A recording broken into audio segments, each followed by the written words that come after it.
After humiliating me in front of everyone at the bar, causing me to flee, she had the audacity to casually FaceTime me as if nothing happened, saying, "Made your favorite dish, coming home." Be me, 28 years old. Name's Lucas Wilson. Living in San Diego. Saturday night was supposed to be simple. Me and Jennifer were heading to the lounge. It's this upscale place we usually hit with our friends, not feeling social at all. Work had been destroying my soul all week. Just wanted to stay home. Drink some whiskey. Watch mindless Netflix shows. Jennifer wasn't having it. "We need to get out more, Lucas," she says, already sliding into her crimson dress, putting on that expensive burgundy lipstick she loves. Her tone means no arguments allowed. Get to the lounge. Place is packed as usual. Our regular crew is there. Madeline, Jennifer's bestie, being dramatic as always. Robert, the group's class clown. Few other familiar faces floating around. Jennifer does her usual thing, gliding through conversations like she owns the place, laughing at everything, leaning in way too close to people. She's magnetic and she knows it. Try to join the conversations. Feel like a ghost. Every joke I make falls flat. Every time I try to start talking, Jennifer cuts in with something better, pulls all attention back to her. Not unusual for her to be the center of attention, but tonight feels different. Her laugh is louder, her touches linger longer. And her eyes, they don't look at me once. Notice her phone on the table, face down, keeps buzzing every few minutes. Each time she glances at it, gets this smile I haven't seen in months, not when looking at me anyway. Doesn't pick up the phone, just lets it buzz, like she's enjoying some private joke. "Who keeps texting you?" I ask. Try to sound casual. Jennifer doesn't even look up. "Work stuff," she says. Finally looks at me, eyes cold as ice. "It's a deadline thing." "Deadlines don't clock out, Lucas. Can we not?" Drop it. But something twists in my gut. Then it happens. Jennifer stands up suddenly, clinks her glass with a spoon. Everyone turns to look at her, expecting one of her usual witty stories, or maybe one of her sharp-tongued roasts. Instead, she raises her glass. "To Lucas," she says. "The man who, well, honestly puts up with more than anyone should. Cheers to patience." Room goes dead silent. Takes a beat before Robert forces a laugh. Others join in awkwardly. But I'm not laughing. I'm frozen solid. Her words weren't playful. They were sharp, dripping with some inside joke. One I wasn't part of. Want to call her out right there? But everyone's watching, waiting to see how I'll react. Force the fakest smile of my life. Raise my glass, inside feeling like I've been punched. When she sits back down, lean in close to her. What the hell was that about? She doesn't even flinch. "Relax, Lucas, it's a joke." You need to lighten up. Humiliating me in front of our friends is a joke? Before she can answer, her phone buzzes again. This time she grabs it, thumb flying across the screen. Typing something fast. "I need some air," I say. Stand up quickly, walk outside into the chilly night. Sound of the bar fades behind me. Keep walking until it's quiet. Mind is racing. Maybe I'm overreacting. Maybe I'm just paranoid. But that toast, it wasn't normal. Before I can sort my thoughts, phone vibrates in my pocket. Message from Jennifer. "Are you okay? You know I love you, right?" Stare at the screen. Feel my pulse getting faster. The words feel empty. Wrong. Like she's trying to placate me, instead of actually caring. For the first time ever. I don't reply. Something's happening. Something she's not telling me. And I'm going to find out what it is. Head back into the lounge. Air feels different now. Like everyone knows some secret. And I'm the only one who doesn't. Jennifer's back at our table. Her phone mysteriously gone. Deep in conversation with Madeline. Catch Madeline looking at me. Mix of amusement and pity in her eyes. They're definitely talking about something. Something I'm not supposed to hear. Robert waves me over. "Lucas, man, grab another drink. You look like you've seen a ghost." Force a laugh. Wave him off. Head straight to the bar. Order a whiskey neat. Something to steady my nerves. Keep my eyes on Jennifer. Her laugh carries across the crowd. Sharp and pointed. Not meant for me. Not sure what I'm looking for. Maybe a crack in her act. A slip that would explain why everything feels wrong. And then I see it. Madeline slides Jennifer's phone across the table. Jennifer glances at it for a split second. Flips it face down immediately. Bites her lip. Like she's trying not to smile. Can't take it anymore. Walk over. Heart pounding in my chest. Lean in close. "We're leaving now." Jennifer looks up at me. "We just got here. Don't be such a buzzkill." Madeline smirks over her drink. "Oh, come on, Lucas. Let her have some fun. She's been working so hard lately. That pushes me over the edge. Jennifer, let's go, or I will." She rolls her eyes, tosses her napkin on the table. "Fine, if it's that important to you. Leave without saying goodbye to anyone." Her heels click sharply against the pavement. Walking to the car. Silence between us feels like it's crushing me. "Get in the car!" She crosses her arms. stares out the window like some angry teenager. What the hell is going on, Jennifer? I finally say. She turns to me, eyes narrowing. What are you talking about? Don't play dumb. The toast. The text. The way you've been acting for weeks. What's going on? Her lips curl into a smile. A cruel one. God, Lucas, you're so paranoid. Not everything is about you, you know. Grip the steering wheel harder. Knuckles turning white. Then what is it about? Because it sure as hell feels like you're hiding something. She doesn't answer. Just turns her head back to the window, completely dismissing me. Clench my teeth. Start the car. Drive home in complete silence. When we get home, Jennifer goes straight to the bathroom, locks the door behind her, stand in the living room, stare at her purse. She tossed it carelessly on the couch. My hands start shaking, mind racing. Don't know what comes over me, but I open it. Her phone isn't there. Of course she took it with her. But her work tablet is, and it's unlocked. Hesitate for a moment, conscience screaming at me to stop. But that little voice, the one saying you already know something's wrong, Lucas. Just confirm it. That voice is louder. Open her messages. Nothing suspicious. Check email. All work-related. About to close it. When I notice an app, something I don't recognize. Looks innocent enough. Name I've never seen before. Tap it, and my blood runs cold. First message I see. From a number with no name saved. Last night was amazing. Can't stop thinking about you. Jennifer's reply. Me too. Same time next week? Scroll up. Hands trembling. Messages are clear as day. No room for misinterpretation. Every line feels like a knife. Confirming what I was too afraid to say out loud, then I hear the bathroom door unlock. Jennifer walks into the living room, drying her hands on a towel. Freezes when she sees me with her tablet. Her eyes dart to the screen. What the hell are you doing? She snaps, voice sharp as glass. Stand up.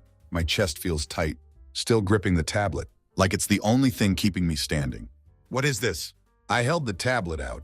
The message is glaring back at her.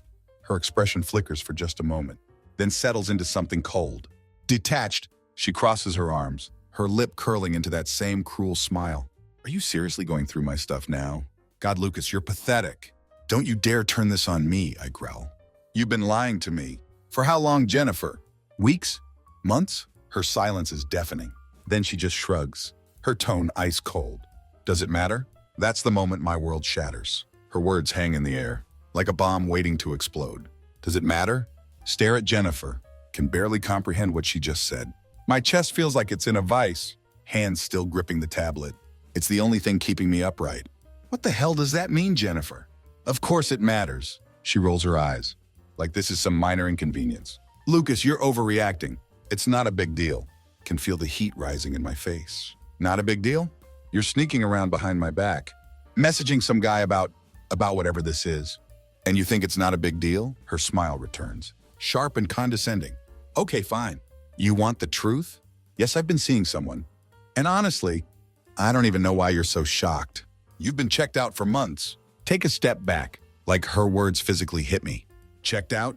Are you serious? I've been working my ass off to keep this house, this life, us together. Meanwhile, you're off doing this. Hold up the tablet. Shake it for emphasis. Jennifer shrugs again, completely unbothered. Well, maybe if you'd paid a little more attention to me, I wouldn't have had to look elsewhere. That's it. Something inside me snaps. Slam the tablet down on the coffee table. Sound echoes through the room. Don't you dare try to pin this on me. You made this choice, Jennifer. You decided to lie, to betray me. That's on you. She doesn't flinch, her expression stone cold. Oh, spare me the self-righteous act, Lucas. You're not exactly a saint. You've been so obsessed with your precious job that you didn't even notice I was unhappy. You don't talk to me. You don't make me feel wanted. What did you expect? Can't believe what I'm hearing. Unhappy. You could have talked to me, Jennifer. Told me how you felt. You didn't have to blow up our marriage. Because you were feeling neglected, Jennifer laughs, a bitter, humorless sound. Talk to you? Please. You don't listen, Lucas. You just nod and go back to your emails, or whatever else is so important to you. Face it, we've been done for a while. You're just too blind to see it. Her words feel like knives, each one cutting deeper than the last. My legs give out, sink into the armchair, staring at her in disbelief. So that's it? You've just decided it's over. And instead of telling me, you sneak around behind my back, was it worth it, Jennifer? Was he worth it? For the first time, her confidence wavers. She looks away, her jaw tightening. I don't owe you an explanation. Like hell you don't, I shout. Stand up again. Who is he? Tell me. She hesitates, then lets out a long sigh, like she's bored with the whole conversation. Fine, if you must know. It's Ryan from work. Know exactly who he is. One of the marketing guys. Jennifer occasionally mentioned him. Someone she'd always described as harmless and kind of a dork. My fists clench at the thought. Him sitting there, smug and oblivious, texting my wife, while I'm busting my ass to keep us afloat. That's who you're risking everything for? Ryan? My voice drips with disbelief. Jennifer smirks. He listens to me, Lucas. He makes me feel appreciated. Something you clearly forgot how to do. Her words are venom, and I'm choking on it. Appreciated? You think he appreciates you? He's using you, Jennifer, just like you're using him. And when this all blows up in your face, don't come crawling back to me. For the first time, she looks genuinely angry. You think you're so much better, don't you? Like you're some perfect husband. Newsflash, Lucas. You're boring, predictable, and frankly exhausting. I needed something more. Feel like the floor is crumbling beneath me. This isn't just betrayal. It's complete annihilation of everything I thought we had. Take a deep breath. Try to steady myself. You're unbelievable. You've destroyed us, Jennifer. And for what? For someone who's probably already planning his next fling. She shrugs again. That infuriating indifference returning. Maybe he is. Maybe he isn't. At least with him, I feel alive. Alive. That word echoes in my mind. Mocking me. Get out, I say. Voice low and cold. Her eyebrows shoot up. Excuse me? I said, get out, Jennifer. Go stay with your precious Ryan. Go feel alive with him. Just get out of my house. For a moment, she looks like she might argue. Then she grabs her purse and keys. Her movements deliberate and slow. Fine, I'll go. But don't think for a second this is all on me, Lucas. You pushed me to this. Don't respond. Can't respond. Just watch as she walks out the door. Slams it behind her. The silence that follows is deafening. Sit back down. Stare at the tablet on the table. The message is still glaring at me, like a wound that refuses to heal. For the first time in years, feel completely and utterly alone. The house is eerily silent the next morning. Jennifer's perfume still lingers in the air. Mocking reminder that she had once been here, walking these same floors, sharing this life. Now she's gone. Off to wherever Ryan is, I assume. Barely slept. Mind raced all night, replaying every word, every moment from the argument. Her indifference, her cruel smile, the way she walked out. Like this was just another petty fight. Not the total obliteration of our marriage. It was like she'd been planning her exit for months. And I just caught up. By 7 a.m., can't stand lying in bed anymore. Get up. Pull on an old hoodie. Go to the kitchen. Coffee pot sputters weakly as it brews. Stare blankly at it. Thoughts keep looping. Was I truly that blind? Had I missed all the signs? Or had Jennifer just gotten that good at lying? Then my phone buzzes. Grab it instinctively, hoping for, I don't even know what, an apology? A shred of guilt? Instead, it's a text from Robert. Dude, are you okay? Last night was intense. Don't respond. What could I say? Instead, scroll through my contacts. Stop on Madeline's name. Something about her smug little smile at the lounge sticks with me. She knew. She had to. Before I can overthink it, I call. Lucas, Madeline answers, her voice groggy. It's early. What's up? You tell me. Say flatly. You seemed pretty cozy with Jennifer last night. Care to fill me in on what the hell is going on? There's a pause, then a sigh. Lucas, I don't want to get involved in this. It's between you and Jennifer. Don't pull that crap, Madeline. You've been her best friend for years. You knew about Ryan, didn't you? Another pause. Longer this time. Look, Jennifer told me some things in confidence. I didn't think it was my place to say anything, so you just sat there smiling, like the cat who swallowed the canary, while she made a fool out of me? My voice rises despite efforts to stay calm. Madeline groans. Lucas, don't do this. You've got your side of the story.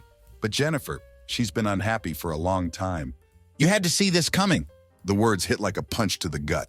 See it coming? What are you even talking about? She felt ignored, Lucas. Like she didn't matter. You were so wrapped up in your own world that you didn't notice hers falling apart. That's no excuse. I snap. If she was unhappy, she could have talked to me. Instead of running off to some sleazeball from work, maybe she should have, Madeline says, her tone sharper now. But let's not pretend you're blameless here. Relationships take two, Lucas. Can't take it anymore. You know what? Forget it. Enjoy covering for her. You're just as bad as she is. Hang up before she can respond. My heart pounding.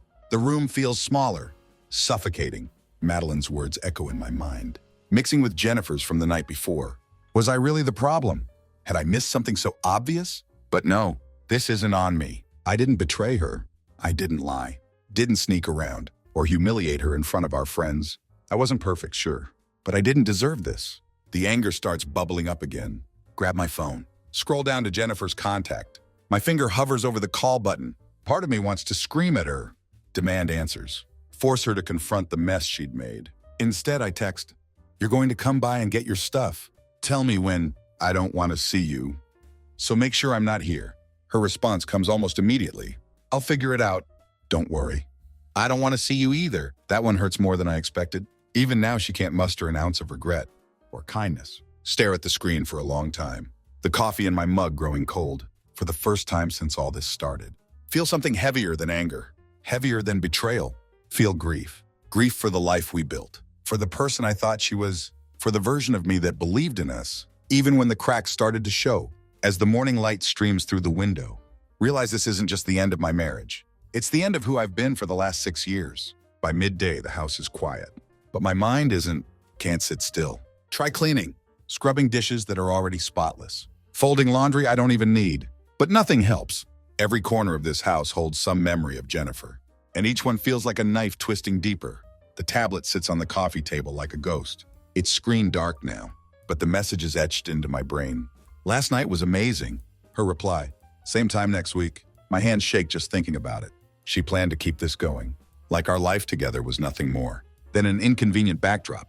Decide to dig deeper. Grab the tablet again. Dive into her apps, her messages, her emails. No, it won't change anything, but need answers. Need to understand how far this went. Her calendar catches my eye first. Dates marked with innocent little notes. Meeting late, dinner, office event, but they don't line up with her real schedule. These weren't work events. They were cover-ups. My stomach churns, realizing how much effort she put into deceiving me. Then the emails. Most are work-related, but a few stand out. One's from Ryan. "Ryan, looking forward to tonight. Should we take separate cars again?" Jennifer, "Yeah. Can't have Lucas getting suspicious, LOL. Nearly throw the tablet across the room. It's not just betrayal. It's mockery. She knew exactly what she was doing, and she didn't care. But the worst part, it's not just about the affair anymore. It's about how little I mattered to her. How easily she could laugh about the lies she'd woven. As I sit there staring at the screen, my phone buzzes. Another message from Robert. "Dude, you sure you're okay? We're here if you need anything." Robert, always the loyal friend. He's clueless about the depth of this mess, but can't bring myself to explain it all. Instead, I reply, "Not great, man, but thanks. I'll be fine." I won't be fine, though. Not for a while. Rest of the day passes in a blur. At some point, try to eat, but can't stomach it. My thoughts keep circling back to Jennifer, to the lies, to the cold indifference in her eyes when she left. How could someone who once claimed to love me become this stranger? Then, in the late afternoon, hear her car pull into the driveway. Panic shoots through me. She wasn't supposed to come back today. Haven't had time to clear out the emotions. Still roiling inside me. The front door opens, and there she is, standing in the hallway, like nothing had happened. "I'm here for my stuff," she says, her tone flat. Cross my arms, stay rooted in place.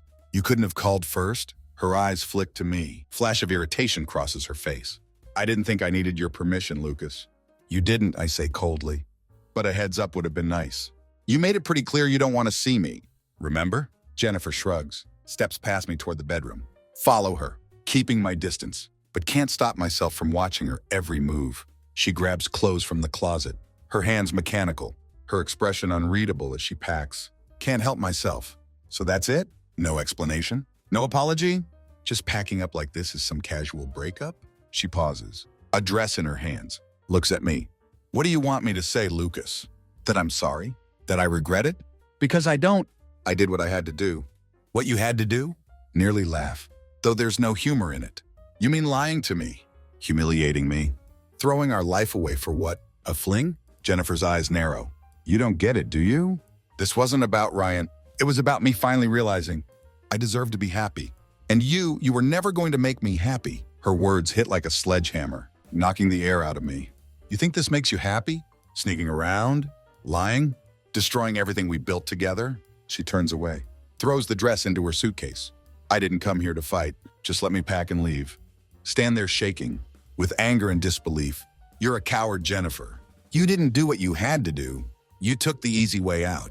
Instead of fixing things, you ran. And the worst part? You don't even care. For the first time, see something crack in her expression. Something like guilt, though she quickly buries it. Believe what you want, Lucas, but I'm done explaining myself to you. And just like that, she zips up her suitcase, grabs it, walks out the door without another word. Don't follow. Don't yell. Don't cry. Just stand there frozen. Listen to the sound of her car, pulling out of the driveway, disappearing into the distance. It's over. Really over. But in that moment, realize something. I didn't just lose her. I lost the illusion of who she was. And maybe that was what hurt the most. The silence that follows Jennifer's departure isn't peaceful. It's suffocating. The house feels like it has swallowed me whole. Everywhere I turn, there are reminders of her. Her favorite coffee mug still on the counter. The throw blanket she always curled up in, draped over the couch. The faint scent of her perfume, still clinging to the bedroom curtains. Sit in the living room, staring at the empty space where her suitcase had been. My thoughts spiraling, anger mixed with grief, swirling together into something darker. How had I missed this? How had I been so blind to the cracks? The ones she claimed had been there all along. Her words keep playing on a loop in my head. You were never going to make me happy. I deserve to be happy. You pushed me to this. It's maddening, as if she were the victim in all of this, as if her betrayal was somehow justified. Because I wasn't enough. Need an outlet. Anything to stop the thoughts from eating me alive? Without thinking. Grab my keys. Head out the door. The cold evening air hitting me like a slap. Drive aimlessly for a while, not caring where I end up. The roads blur together. City lights smearing across the windshield. Eventually find myself parked outside a bar. Not the lounge, thank God, but a small, dingy place. Never been here before. Inside, the air is thick with smoke. And the smell of stale beer. It isn't exactly inviting, but that doesn't matter. Order a whiskey, find a corner booth, keep my head down. As the drink burns its way down my throat, pull out my phone, against my better judgment. Open Jennifer's social media. She hasn't posted anything yet. No cryptic quotes, no carefully curated photos of her new life. But that doesn't mean she isn't out there, somewhere already crafting the perfect narrative. Then a thought strikes me. Ryan, don't even hesitate. Search for his profile. And there he is, smug, smiling. The kind of guy who probably spends more time perfecting his hair than doing actual work. His posts are the usual mix. Gym selfies, marketing conference snapshots, cringeworthy motivational quotes. But as I scroll, notice something. A post from last week, tagged at a restaurant I don't recognize. Caption reads, "Great night with even better company." Wine glass emoji. And there it is. Jennifer's name tagged in the comments, alongside a heart emoji. My grip on the glass tightens until I think it might shatter. This wasn't some fleeting mistake. This was planned, deliberate. They weren't even trying to hide it anymore. Rough night?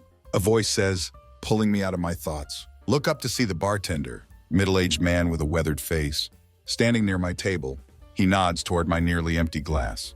You look like you could use another. I nod. He returns with a fresh pour. You want to talk about it? He asks, leaning against the booth. Normally would have brushed him off, but tonight can't hold it in. My wife cheated on me. Say bluntly. With some guy from her office. He whistles low, shaking his head. That's tough, man. You confront her? Oh, I did. Say it? The bitterness in my voice unmistakable. She didn't even deny it. Acted like it was my fault. Like I drove her to it. The bartender frowns, his expression hardening. People like that, they don't know how to take responsibility. Easier to blame someone else. Nod, grateful for his words, even though they don't dull the ache. I don't know what to do now. She's gone, but it doesn't feel like it's over.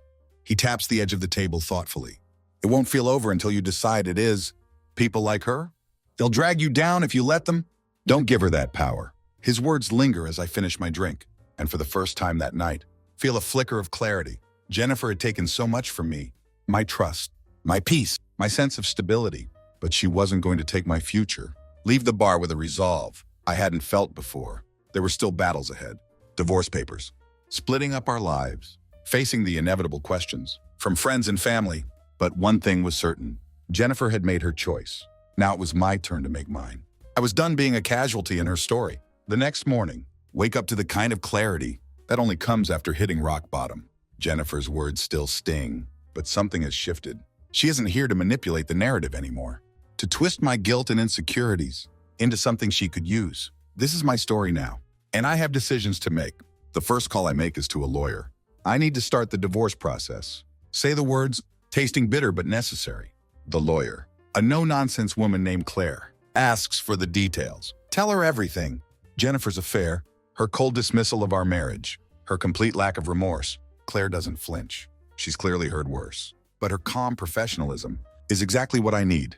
Gather any documents you have. She says, bank statements, joint accounts, property deeds, anything that ties the two of you together financially.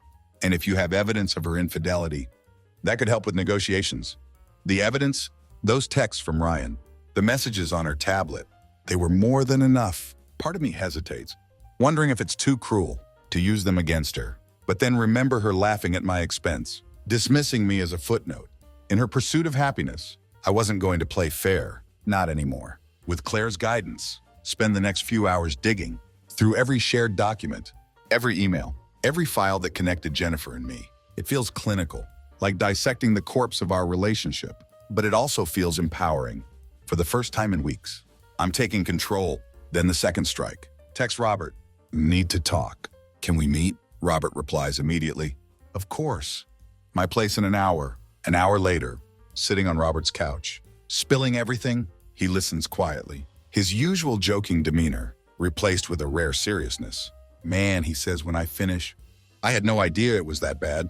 Jennifer, she really did that to you? Yeah, I say, staring at the floor. And she didn't even care.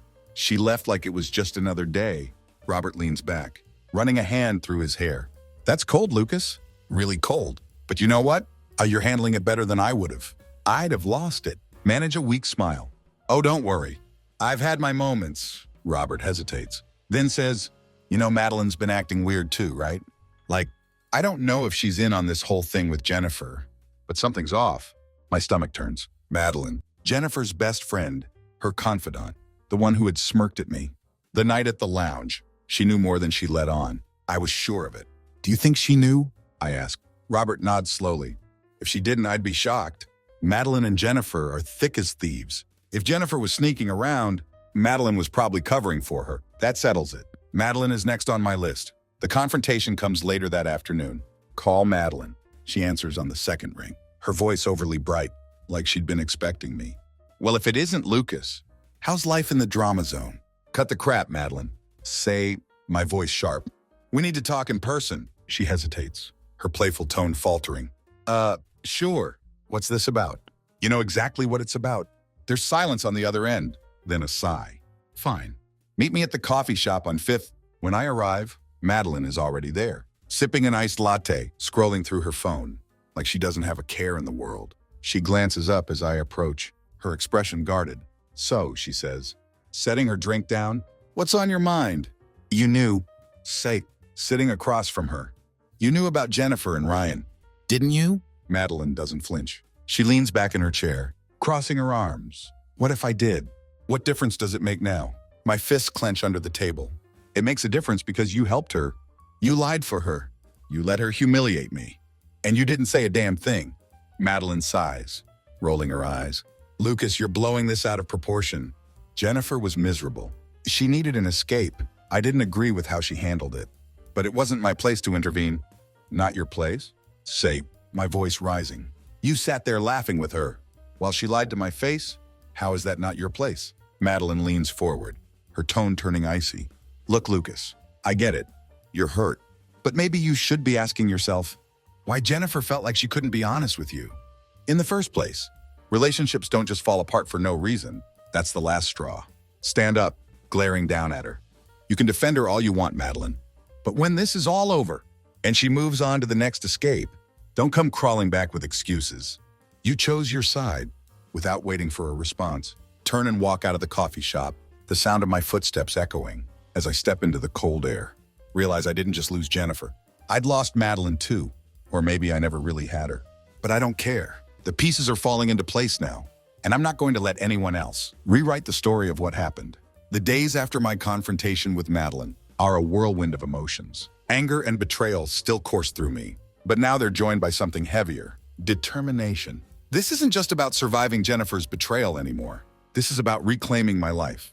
Piece by piece, throw myself into the divorce preparations. Claire works quickly, filing the necessary paperwork, advising me on every move. The process is grueling, like unraveling a tapestry I'd spent years weaving.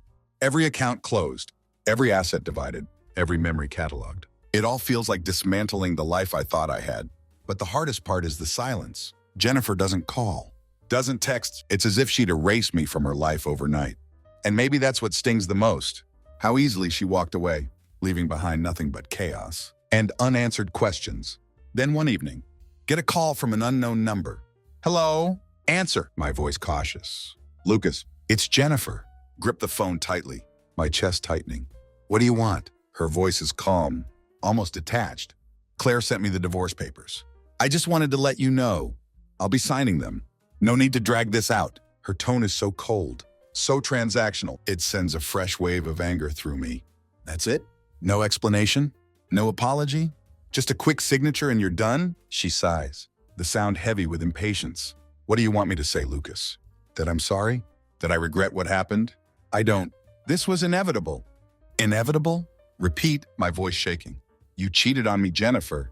You lied to my face for months. And now you're acting like this was some natural progression. Like I deserved it. There's a long pause. Then, I didn't call to fight. I called to make this easier. You want your closure? Fine. I'm signing the papers. End of story. Closure? Laughed bitterly. You think signing a piece of paper gives me closure? You think it erases everything you've done? Her voice hardens. You're the one who wanted this over with. Now it is. Stop dragging it out, Lucas. It's pathetic. And then she hangs up. Stand there. The silence of the call, cutting deeper than her words. This isn't just indifference. It's cruelty. She wants me to feel small, powerless. And for a moment I do, but only for a moment. A revelation after the call. Pace the house. Her words echoing in my mind. Something isn't adding up. If Jennifer was so eager to move on, why call at all? Why not just sign the papers and be done with it? And then it hits me. She isn't in control anymore, and she hates it. Signing those papers isn't just an end to our marriage. It's the end of her control over me. That realization gives me strength. Sit down with Claire the next day. Go over every detail of the divorce settlement. Don't let her walk away unscathed. Say, my voice firm, she doesn't get to destroy my life. And keep everything intact. Claire nods, her expression serious. We'll make sure this is fair, Lucas. But be prepared. If she's as cold as you say, she'll fight back. And fight back she did. Jennifer contests almost every part of the settlement, from the house to the smallest shared assets. Her emails to Claire are laced with venom, accusing me of being spiteful and petty. But I don't cave. Not this time. The breaking point comes a week later. Get another call. This time from Madeline. I just thought you should know, she says, her voice dripping with fake concern. Jennifer's been telling people you're trying to ruin her life. She's saying you're dragging out the divorce to punish her. Laugh, a sharp, humorless sound. Of course she is. That's her MO, isn't it? Play the victim. Make everyone else the bad guy. Madeline hesitates, then says, Look, Lucas, I know you're angry. You don't know anything. Snap. You're just as complicit in this as she is, so don't call me pretending to care. Hang up before she can respond. That night, something inside me shifts. I'm not going to let Jennifer or her allies paint me as the villain. I'm not going to let them rewrite the story of my life. Open my laptop. Pull up every piece of evidence I have. Texts, emails, photos. Compile them into a neat folder. It isn't for revenge. It isn't to hurt her. It's to protect myself. To make sure the truth is on my side. If she tries to twist it any further. And when I'm done, sit back and take a deep breath. The anger is still there. The pain too. But for the first time, feel a sense of control. Jennifer can try to rewrite the narrative, but I'm not going to let her. This isn't the ending she wanted, but it's the one she earned. 2 weeks later, the divorce negotiations reach a boiling point. Jennifer, true to form, isn't just fighting to keep what she thinks she deserves. She's fighting to keep control of the narrative. Her lawyer sends over an email, claiming I'm vindictive and unreasonable, accusing me of dragging out the process to make her life miserable. Forward it to Claire with a simple note. Use everything we've got. Claire doesn't hesitate. The next day, she submits the evidence, screenshots of Jennifer's messages with Ryan, the calendar entries that didn't match her work schedule, even the financial records showing she'd spent our joint savings on what I could only assume were their little getaways. By the end of the week, Jennifer's tone shifts. Her lawyer emails a counterproposal, one that's notably less aggressive. Claire smirks as she reads it aloud. Looks like someone's had a change of heart, but I'm not satisfied yet. This isn't just about money or assets anymore. It's about truth. The dinner party bombshell happens that Friday. Robert and a few friends invite me over for dinner. They say it's to take my mind off things. But I know they're also curious about the drama. Doesn't matter. Need a night out, even if the thought of facing everyone feels exhausting. When I arrive, Robert greets me with his usual bear hug. Good to see you, man. You're looking better. More alive. Thanks. Say, managing a small smile. Surviving one day at a time. As the night goes on, the wine flows, and the conversation inevitably turns to Jennifer. It's Robert who brings it up first, lowering his voice like he's sharing a dirty secret. So Madeline's been running her mouth, he says, glancing at me. Apparently Jennifer's been telling people you're out for blood. Let her. Say, leaning back in my chair. She's got nothing left to stand on. Robert raises an eyebrow. You seem calm about this. I've got receipts. Say simply, earning a few chuckles from the group. But the real surprise comes when another friend, Amanda, chimes in. You know, I ran into Ryan the other day, she says, her tone casual but her eyes sharp. The room goes silent. He didn't look too happy, Amanda continues, swirling her wine. Said things with Jennifer weren't exactly working out. Sit up straighter. What do you mean? Amanda shrugs. He didn't say much, just that it's complicated. But he definitely didn't seem like a man in love. The thought sends a surge of satisfaction through me. It's almost poetic. Jennifer had thrown everything away for Ryan, and now even that was crumbling. But the real kicker comes when Robert pulls out his phone. Speaking of receipts, he says, scrolling through his messages. Check this out. He hands me his phone, and my jaw tightens as I read the screen. It's a screenshot of a message Madeline had sent him earlier that day. Madeline. Jennifer's freaking out. Lucas got her backed into a corner. She thinks he's going to ruin her reputation. Robert smirks. Looks like she's sweating. Hand the phone back. A strange mix of satisfaction and sadness washing over me. Jennifer was unraveling, and part of me wanted to revel in it. But another part, the part that still remembered the good years, the laughter, the love, felt hollow. A few days later, get a call from Jennifer. Almost don't answer, but curiosity gets the better of me. What do you want? Say, my tone colder than I intended. Her voice is uncharacteristically soft. Lucas, can we talk in person? Why? Ask, suspicion lacing my words. Because, she says, hesitating. I owe you an apology. Don't trust her. But agree anyway. Meet at a neutral spot. A park we used to go to. When things were good, she looks different, more subdued. The confidence, the sharpness, it's all gone. I've been thinking, she starts, her eyes fixed on the ground, about everything. And I was wrong. About you. About us. Cross my arms, not making it easy for her. Took you long enough. She flinches, but continues. I don't expect you to forgive me. I needed to say I'm sorry. For the lies. For the way I treated you. For everything. For a moment. Don't know what to say. This is the apology I'd been waiting for. But now that it's here, it feels empty. I appreciate the apology. Say finally, but it doesn't change anything. You made your choices, Jennifer. And now we both have to live with them. She nods, tears welling in her eyes. I know. I just don't. Cut her off. You don't get to rewrite this. Not now. She looks at me, her expression crumbling. And for the first time, see genuine regret. But it doesn't matter anymore. Turn and walk away, leaving her standing there in the park, a ghost of the woman I once loved. As I drive home, a strange sense of peace settles over me. Jennifer had burned our life to the ground. But from the ashes, I was starting to rebuild. And this time, I was building something stronger, something just for me. The finalization of the divorce comes quietly. No dramatic courtroom battles, no fiery exchanges, just a few signatures, a few emails exchanged between lawyers, and the official confirmation that Jennifer and I are no longer bound by marriage. When I get the email from Claire, that everything is done, stare at the screen for a long moment. The words feel surreal. Something I had fought so hard to save was now just over. But instead of grief, feel relief. The weight I had carried for months, years really, was finally gone. First thing I do is clear the house, pack up every trace of Jennifer, her clothes she hadn't bothered to collect, her trinkets, even the framed photos I hadn't been able to bring myself to look at. By the end of the day, the house feels emptier, but it also feels like mine. For the first time, donate most of her things. But one box remains, in the corner of the garage, taped shut, labeled with her name. If she wants it, she can come get it. If not, it will stay there until I figure out what to do with it or forget about it entirely. Then I focus on myself, start hitting the gym again, something I hadn't done in years. At first, it's just a way to burn off the anger and frustration, but soon it becomes something more. Start feeling stronger, not just physically, but mentally. Each weight lifted feels like a small victory.